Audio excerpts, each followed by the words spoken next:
আসসালামু আলাইকুম।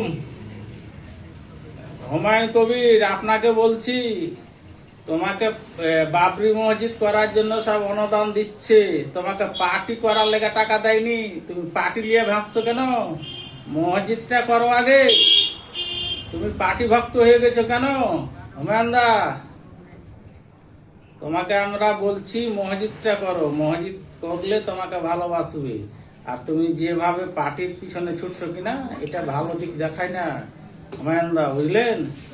তোমাকে বলছি আমরা, বাবরি মসজিদটা তাড়াতাড়ি কাজটা শুরু করেন। তুমি যে এতগুলো টাকা মানুষ অনুদান দিচ্ছে, তুমি ওই টাকা নিয়ে কি তুমি পার্টি করবে নাকি? হ্যাঁ, এটা মানুষ কি ভাববে? তুমি কালকে পার্টি ঘোষণা কেন করে দিলা? তুমি বিধানসভার যেটা তোমার সিট, সেটা তুমি ঘোষণা করতে। তুমি আমাদের মালদা জেলার বৈষ্ণবনগরের প্রার্থী ঘোষণা করে দিলে, দিয়ে মনে করছে কি আমি খুব ভালো কাজ করতে হয় নাকি? মাথায় তোমার কি তার কেটে গেছে হুমায়ুনদা?